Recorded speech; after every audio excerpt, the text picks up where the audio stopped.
Book 4. Number 1. The mind, when aligned with nature, is so attuned to the events of circumstance that it can easily adapt to it. It doesn't need sustenance to move toward its goal, and, in certain conditions, can subsume the obstacles it faces to grow and expand, the way fire grows stronger from the material that is thrown onto it.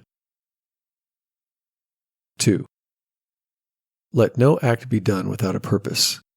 Ensure you follow the best methods and principles to achieve excellence in all that you do. 3. Men often seek places to retreat to, such as country houses, beaches, and mountains. You too have very much desired these things. However, this desire is for the most common sort of men.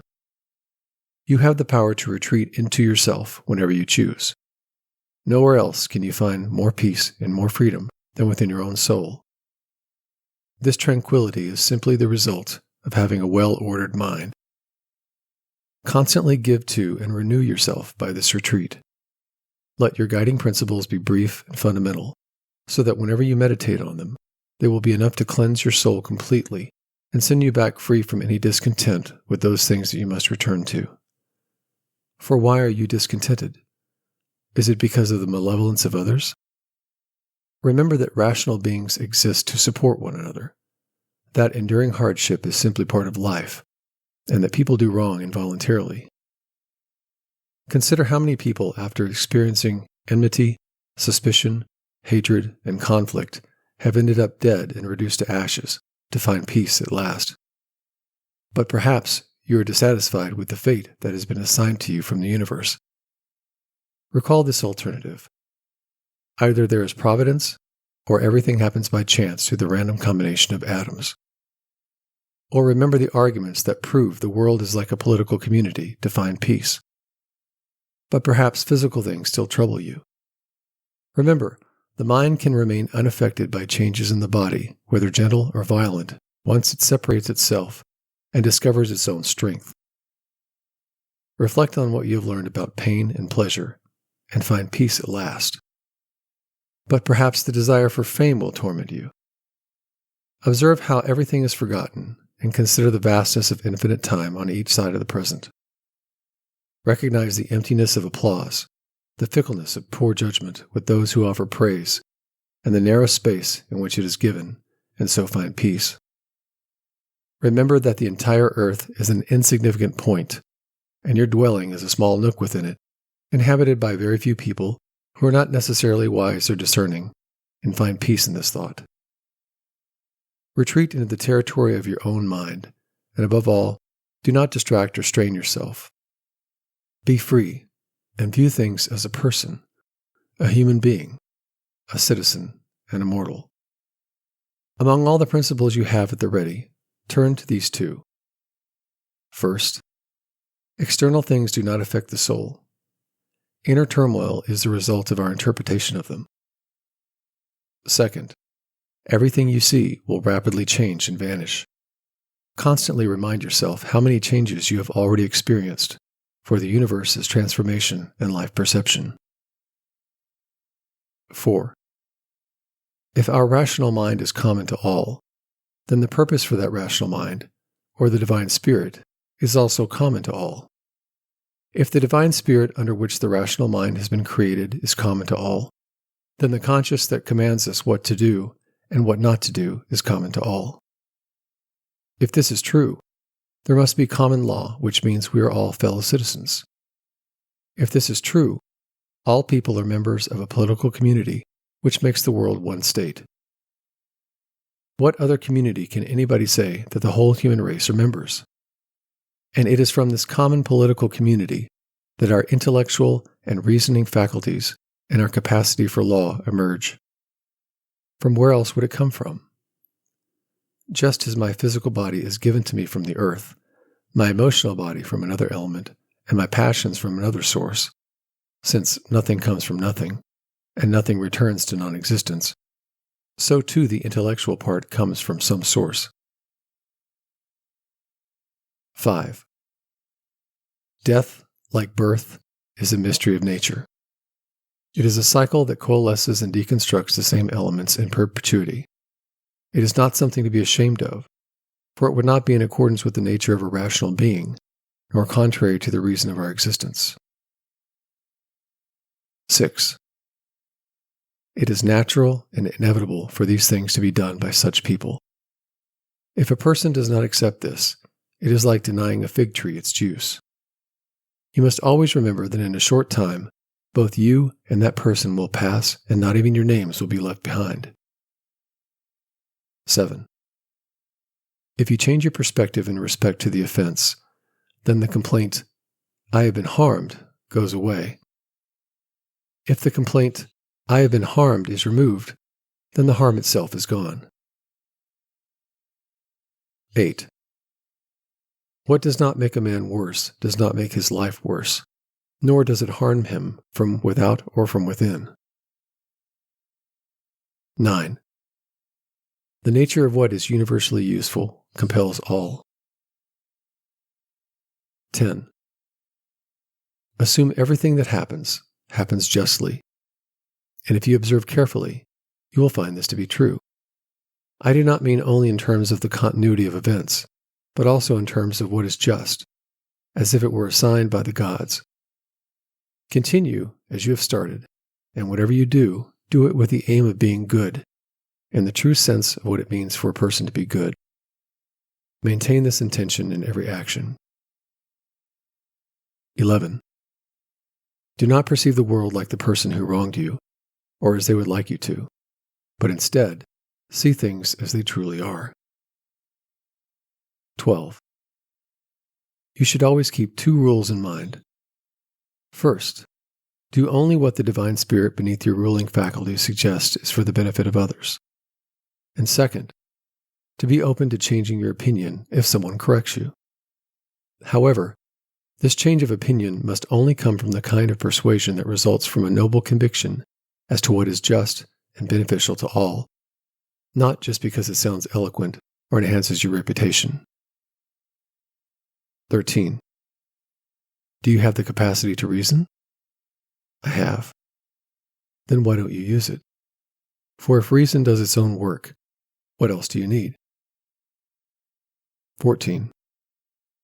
You have existed as a part, and you will disappear into that which produced you through transmutation. 15. Many sticks of incense burn on the same altar. One falls before, and another falls after, but it makes no difference. Within 10 days, you will seem like a god to those who now see you as a beast. So return to your principles and the worship of reason. 17. Do not act as if you are going to live 10,000 years, for death hangs over you.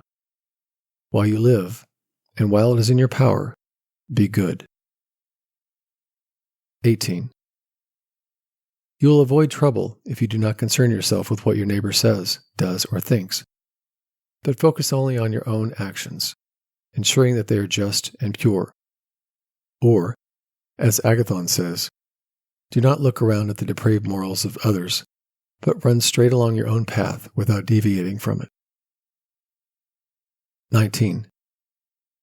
He who has a strong desire for posthumous fame does not consider that everyone who remembers him will die very soon, and those that will come after him will die as well, until all memory of him is extinguished, passed down through people who foolishly admire and then perish.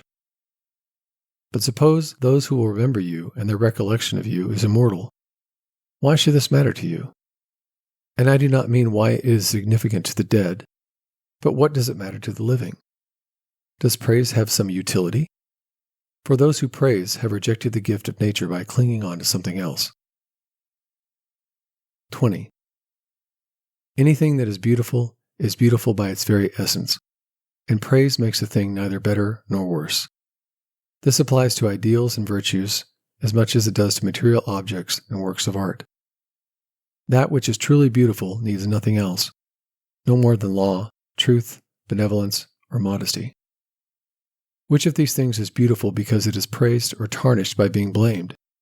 Is an emerald made worse if it is not praised? Or gold, ivory, purple, a lyre, a small knife, a flower, or a shrub? 21. If souls continue to exist, how does the air contain them for eternity? To answer that question, we should examine how the earth contains the bodies of those who have been buried for so long. Just as bodies decompose and dissolve to make room for other bodies, so too do souls. After existing in the air for some time, they are transformed and diffused into the seminal intelligence of the universe to make room for other souls. This could answer the question of whether souls continue to exist. However, we must also consider not only the number of bodies buried in this way, but also the number of animals eaten daily by us and other animals. For a great number is consumed and, in this way, buried in the bodies of those who feed on them. Nevertheless, the earth receives them due to the transformation of these bodies into blood and their conversion into the aerial or fiery element. What is the investigation in the truth of this matter? It is the breaking up of matter returned to the source of creation. 22. Do not be swept away by external events. In every action and waking moment, respect justice and maintain your faculty for comprehension and understanding. 23. Everything harmonizes with me that is harmonious with you, O universe. For nothing is too early or too late for me if it is in due time for you. Everything your seasons bring is fruit to me, O nature. From you come all things. In you are all things, and to you all things return. The poet says, "Dear city of Cecrops," and you will not say, "Dear city of Zeus." 24. Occupy yourself with few things, if you wish to be tranquil, the philosopher says. But consider if it would not be better to say, do what is necessary, and whatever the reason demands of the naturally social animal requires, as it is required. For this brings not only tranquility that comes from being just, but also that which comes from doing few things. Since the majority of what we say and do is unnecessary, if a man eliminates these, he will have more leisure and less uneasiness. Therefore, on every occasion, a man should ask himself, is this one of the unnecessary things? A man should eliminate not only unnecessary acts, but also unnecessary thoughts, for this will prevent superfluous acts from following. 25. Try to see how the life of a good man suits you, the life of someone who is content with his share of the whole and satisfied with his just actions and benevolent disposition. 26. Have you seen those things? Do not disturb yourself. Make yourself simple. Does anyone do wrong? It's to himself that he does wrong. Has anything happened to you? From the beginning, everything that happens has been apportioned and spun out for you by the universe. Your life is short. You must make the most of the present with the help of reason and justice. Be moderate in your enjoyment of pleasure and relaxation. 27. Either it is a well-ordered universe or chaos spun together, but still a universe. But can there be order within you and disorder in the broader universe of which you are a part, especially when things are so interconnected, separated, and yet sympathetic to each other? 28. A dark character, an emotive character, a stubborn character, bestial, childish, animalistic, stupid, counterfeit, scurrilous, fraudulent, tyrannical. 29. A person is a stranger to the universe if they do not know what is in it or how it functions. They are a runaway who flees from reason, blind to turn away from understanding, and poor for needing from others what they should provide for themselves. They are a disruption in the universe if they withdraw from our common nature due to dissatisfaction with events, as this same nature produced both the events and them. Torn from the state, their soul separated from the collective soul of rational beings. 30. One philosopher has no tunic, another has no book, and another is half naked. One says, I have no bread, but I live by reason. Another says, I don't earn a living from my learning, but I live by reason. 31. Love the art that you have learned, even if it seems unimportant, and be content. Live the rest of your life as if you have entrusted everything to the gods, making yourself neither a tyrant nor a slave to anyone. 32. Consider the times of Vespasian. You will see people marrying, raising children, getting sick, dying, warring, feasting, trading, farming, flattering, being arrogantly stubborn, suspecting, plotting, wishing for others to die, grumbling about the present, loving, accumulating wealth, and seeking political power. But those lives no longer exist. If we move forward in history to the times of Trajan, it is the same. Their lives, too, are gone. Look at other periods and nations. See how many people, after great efforts, soon fell and were dissolved into the elements. Think especially of those that you have known who have distracted themselves with trivial matters, neglecting to live in accordance with their true nature and to be content. Remember to give everything attention according to its value, for you will not be dissatisfied if you focus on smaller matters appropriate to your life and your place in the universe. 33. Words, like the names of our legends and heroes, have faded into obsolescence. For all things soon pass away to become a mere tale, only to be buried in the oblivion that follows. This is seen even among those who have shined brilliantly through the epochs of history. As for the rest, once they die, they too will be gone, and no one will speak of them. If internal remembrance is but a near nothing, what shall be our focus? Ensuring our thoughts are just, our acts are social, our words are truthful, and an outlook on life that accepts what happens as necessary, usual, and flowing from a common source. 34. Willingly submit to Clotho of the Fates, letting her spin your life's thread as she wishes. 35. Everything lasts only for a day, but what remembers and what is remembered. 36. Observe that everything happens through change and accustom yourself to the idea that the universe loves to transform things to create something new. In this vein, everything that exists is the seed for what will come next. But do not limit your thinking to seeds planted in the earth or a womb, for this is a very narrow view. 37. You will soon die, and you are still not unworldly, free from disturbances without fear of external harm, are kind to everyone, nor do you yet see wisdom in acting justly. 38.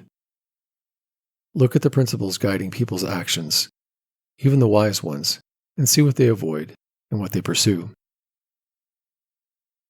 39. What is harmful to you does not come from another's guiding principle or changes in your body. From where, then? It is in your ability to form perceptions about what is harmful. If you stop making such interpretations, all will be well. Even if your body is burned, filled with disease or decay, let the part of you that forms opinions remain calm and decide that nothing is truly bad or good if it can happen to both good people and bad people alike. For what happens to both those who live according to nature and contrary to nature is neither according to nature nor contrary to it. 40. Always see the universe as one living being, with one substance and one soul. Notice how everything relates to the perception of this one being, how all things collaborate, and that it is this collaboration that is the cause for all things to exist.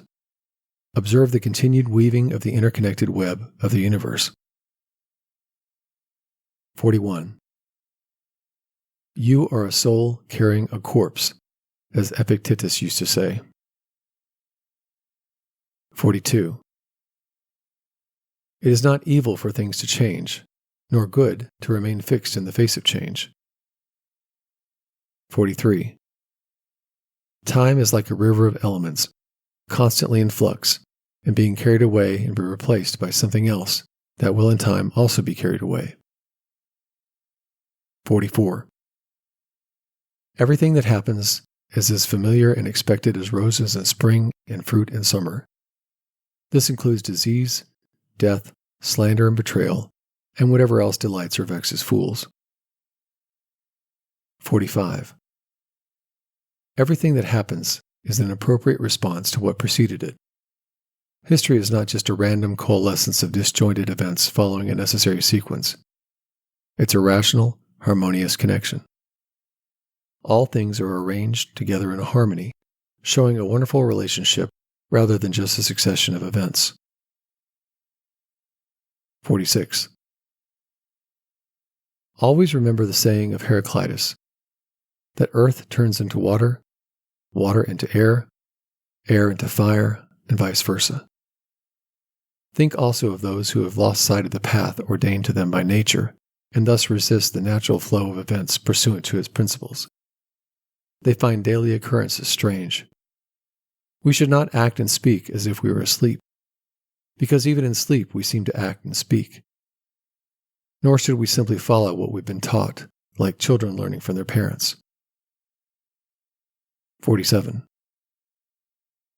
If a god told you that you would die tomorrow or the day after, you wouldn't care much, because whether it is 1 or 2 days, unless you are very cowardly, provided how small the difference is between the two. So do not think it is significant to die in many years instead of tomorrow. 48. Constantly think, how many doctors have died after contracting their eyebrows over the sick? How many astrologers have died after predicting the deaths of others? How many philosophers have died after discussing death and immortality? How many heroes have died after killing thousands? How many tyrants have died after wielding power as if they were immortal? Or how many cities, like Hellas, Pompeii, and Herculaneum, have perished? Consider all the peoples you've known who have died, one after the other. One person buries another, only to be buried themselves shortly thereafter. To conclude, always remember how ephemeral and insignificant human life is. What was mucus yesterday will be ashes tomorrow. Live your short life according to nature, and end it content, like a ripe olive falling from a tree, grateful to nature and the tree on which it grew. 49. Be like a sea cliff that stands firm against the raging waves crashing up against it. Do I say, I am unhappy because this happened to me? No. Instead I say, I am happy even though this happened to me because I am free from pain, not overwhelmed by the present, nor fearful of the future. For such a thing could happen to anyone, but not everyone could continue without experiencing pain. Why see it as misfortune rather than a good fortune? Do you consider something a misfortune if it doesn't deviate from human nature? And do you think it deviates from human nature if it isn't against the will of human nature? You know the command of nature. Will what happens stop you from being just, magnanimous, temperate, prudent, free from false opinions, modest, and everything else? Remember on every occasion which leads to vexation that it is not misfortune, but to bear it nobly is good fortune. 50. It is vulgar yet useful in overcoming the fear of death to consider those who clung to life. What did they gain compared to those who died early? In the end, they all die in their tombs. The time between birth and death is short. Think about how much effort it takes to live, the kind of people you're with, and how weak the body is during this time. So do not consider life highly valuable. Look at the vast time before you were born and the endless time after you die.